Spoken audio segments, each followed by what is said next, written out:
Alors, on va revenir sur l'épisode 2 du garage de Gustave. On a fait la lecture la dernière fois. Et là, je vais te poser des questions pour être sûr que tu as bien compris ce qui se passe dans cette histoire. Alors, avant de commencer, tu vas relire le texte. Tu mets pause pour prendre le temps dont tu as besoin. Et je te laisse lire avec papa ou maman. Essaye de lire tout seul, je pense que tu en es capable. Alors, tu mets pause. Et quand tu as fini, tu relances la vidéo.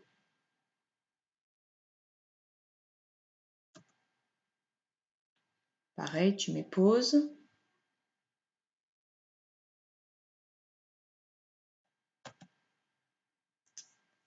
Pardon. Voilà, tu mets pause.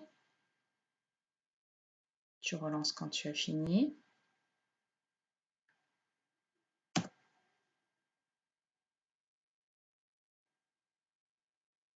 Ça y est, tu as réussi à lire? Alors, on va regarder ensemble le tapuscrit. J'ai caché 4 mots. J'ai caché 4 mots et ces 4 mots, ça peut être dépanner, contenter, brûler ou chaud. Alors, je vais m'arrêter à chaque mot qui manque et c'est toi qui vas me dire le mot qui manque. Coucou Gina, comment ça va là-haut? Il fait frisquet, Gustave. Il me faut de l'air chaud, bravo. Avec quoi pourrais-je bien te dépanner? J'ai trouvé. Voilà qui devrait te contenter. Bravo. Mon pauvre Arthur, tu vas finir par te déshydrater. Gustave, j'ai l'impression que ma peau est en train de brûler. Bravo.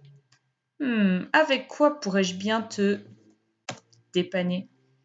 J'ai trouvé. Voilà qui devrait te contenter. Alors, tu vas essayer de trouver la bonne réponse en me montrant ou en montrant à papa et maman dans le texte où tu as trouvé l'information. Gina a un problème. Quel est son problème? Elle a trop chaud? Elle a trop froid? Ou bien sa selle lui fait mal? Allez, mets pause pour réfléchir. Tu as trouvé? Bravo, elle a trop froid. Elle dit il fait frisquer, Gustave. Tu te rappelles que cette expression il fait frisquer, ça veut dire qu'il fait froid. Donc Gina a trop froid. Arthur a un problème. Sa peau brûle? Sa selle brûle? Ou sa peau est fraîche? Quel est le problème d'Arthur? Bravo! Sa peau brûle. Il dit j'ai l'impression que ma peau est en train de brûler. Donc c'est sa peau qui est en train de brûler. Maintenant, on a Gina la girafe, on a Rico le rhinocéros et on a Arthur le morse. Alors, on va chercher quel objet a servi à les dépanner, quel objet Gustave a utilisé pour les aider. Je te laisse lire les mots qui s'affichent ici. Alors, qu'est-ce qui est écrit ici en premier là? Une poubelle. Une poubelle, ici.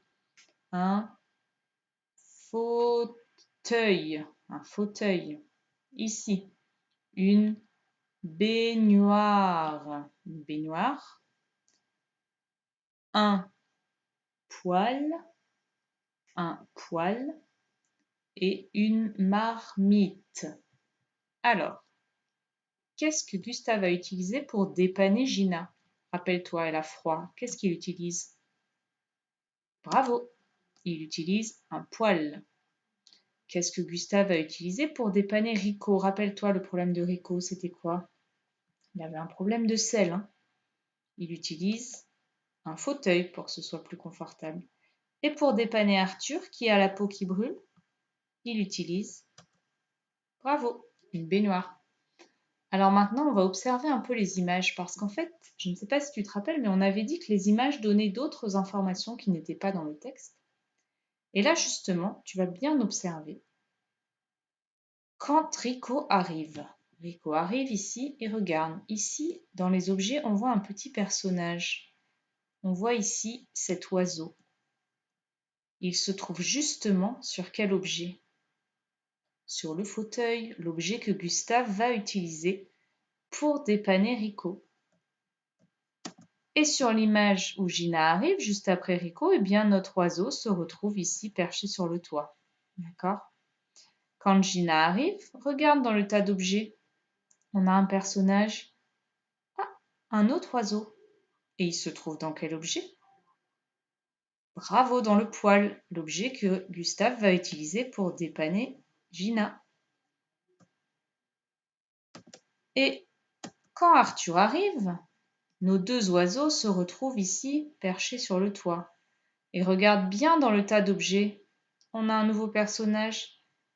Encore un oiseau ici, enfin un canard.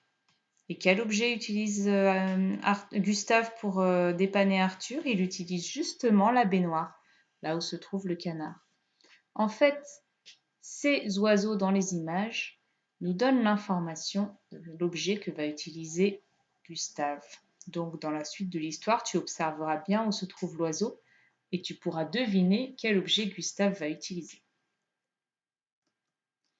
Maintenant que tu sais tout ça, tu vas pouvoir faire les fiches d'exercice que j'ai envoyées à papa ou maman. Premier exercice ici, on te demande de colorier chaque animal et ce que tu connais de lui, selon le code couleur du personnage. Gustave en orange, Arthur en bleu, Rico en gris, Gina en jaune. Gustave, est-ce que c'est un morse, un cochon, une girafe, un rhinocéros? À toi de colorier de la bonne couleur. Est-ce qu'il vit en Afrique dans les pays chauds? Il est souvent très sale. Il vit dans les mers froides ou c'est un des plus gros animaux? Tu vas le faire pour chaque animal. Arthur, rappelle-toi de quel animal il s'agit et qu'est-ce qu'on sait de lui. D'accord? Ensuite, ici, entoure d'une même couleur le personnage, son problème et les objets utilisés par Gustave. Donc tu vas choisir 3 couleurs, une couleur pour Rico, une couleur pour Gina, une couleur pour Arthur.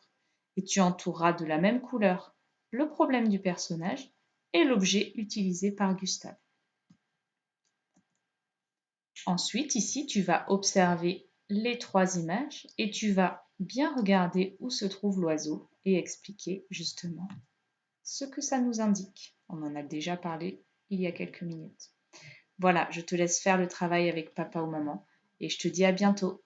Travaille bien!